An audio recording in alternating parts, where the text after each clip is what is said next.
Assalamualaikum warahmatullahi wabarakatuh. Perkenalkan, nama saya Fajar Indra Kurniawan, salah satu guru yang sedang mengikuti program Guru Penggerak Angkatan 5. Saya dari SMA Negeri Mojoagung, Jombang. Mohon izin, setelah ini saya akan mempresentasikan demonstrasi kontekstual untuk modul 1.2. Ada tugas yang harus saya selesaikan untuk modul 1.2 pada demonstrasi kontekstual, yaitu membuat gambaran diri sebagai guru penggerak di masa depan. Dengan pertanyaan triggernya adalah, apa kira-kira yang akan Anda lakukan 3 tahun ke depan setelah lulus dari program ini, tentunya program PGP ini, yang sesuai dengan nilai-nilai guru penggerak. Nah, jadi kira-kira yang akan saya lakukan 3 tahun lagi. Gitu. Intinya seperti itu. Jadi saya membayangkan 3 tahun lagi setelah lulus program penggerak, ada beberapa hal yang ingin sekali saya lakukan dalam rangka aktivitas yang sesuai dengan nilai-nilai guru penggerak. Tentunya ada 5 nilai guru penggerak yang setelah ini akan saya presentasikan. Baik, yang pertama adalah bagaimana dengan nilai mandiri. Jadi, nilai mandiri ini yang akan saya lakukan ke depan adalah bagaimana learning management system membantu saya untuk mengetahui progres belajar siswa. Karena salah satu hal yang menarik adalah proses belajar itu ketika historical, maka bisa digunakan untuk menilai bagaimana tingkat kesulitan peserta didik kita. Sehingga dengan ini saya berusaha secara mandiri mempelajari bagaimana progres belajar anak ini terdokumentasi dengan baik. Tentunya dengan bantuan Learning Management System.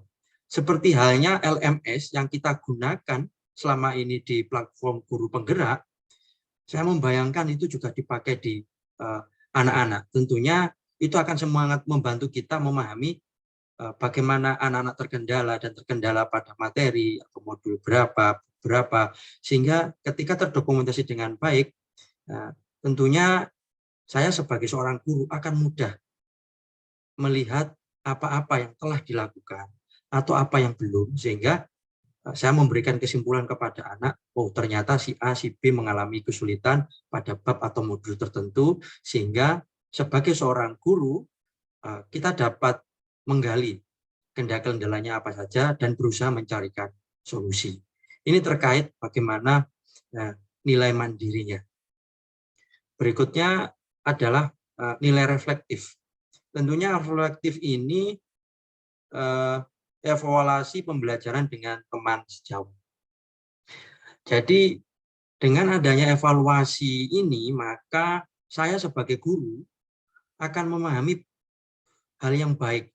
Seperti halnya saya harus bisa mengetahui apa yang kurang dari diri saya ketika setelah selesai melakukan proses belajar mengajar.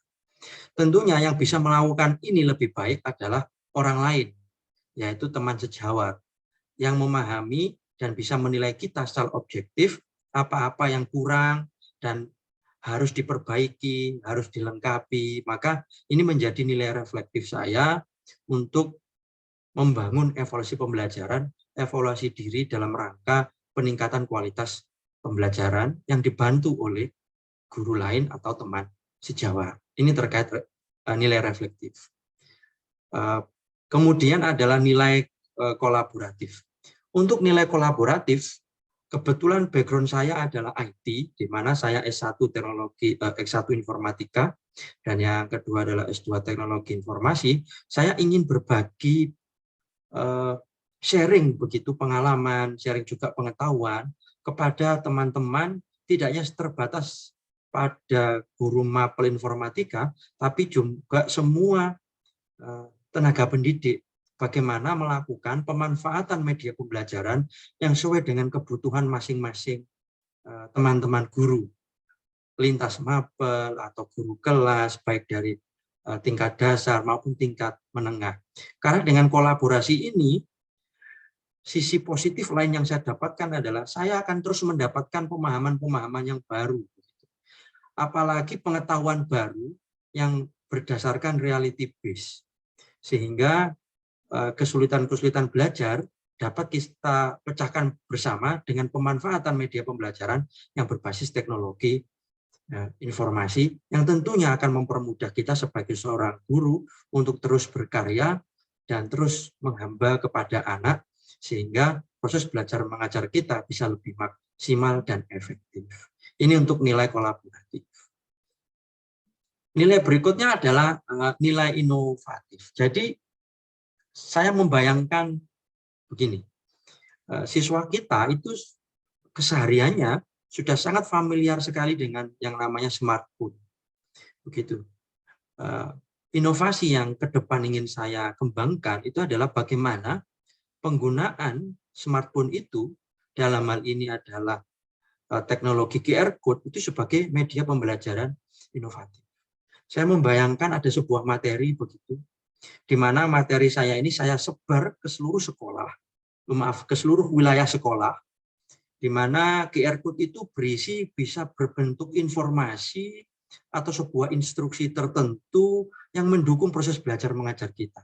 Sehingga anak-anak bisa dengan leluasa, dengan bebas menggunakan smartphone-nya, kemudian melakukan scanning, tidak hanya di dalam kelas, karena misalnya ini saya taruh di luar kelas, di lingkungan sekolah, kemudian mereka akan melakukan scan, nah di situ ada sebuah petunjuk yang mereka harus lakukan, dan mereka bisa berpindah dengan QR Code yang lain, begitu. Nah, di situ ada instruksi selanjutnya atau ada informasi-informasi khusus yang bisa mereka dapatkan.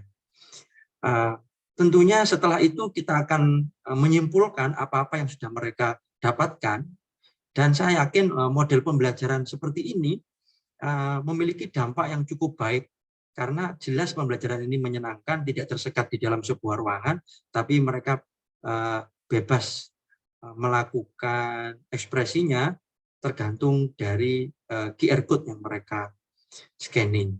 Itu adalah salah satu nilai inovatif dalam langkah pembelajaran inovatif penggunaan QR Code sebagai medianya. Yang berikutnya adalah nilai yang berpihak kepada murid.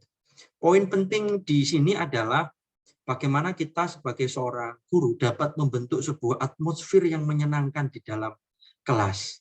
Karena dengan atmosfer yang baik di dalam kelas, tentunya anak itu sudah tidak lagi terkekang. Anak sudah bebas menyampaikan pendapatnya. Anak sudah tidak lagi orientasinya pada guru saja, tapi keilmuan itu secara luas sehingga anak bisa mencari referensi. Misalnya ketika ada sebuah tugas atau sebuah diskusi kelompok yang membutuhkan referensi secara luas, guru adalah salah satu sumbernya. Sehingga mereka bebas memilih referensi-referensi yang nantinya akan disimpulkan bersama untuk sebuah forum diskusi. Sehingga keperpihakan ini kepada murid membuat siswa merasa dihargai dan tentunya pembelajaran akan sangat menyenangkan. Ini adalah beberapa hal yang saya bayangkan begitu ketika 3 tahun ke depan, ketika saya lulus dari program guru penggerak.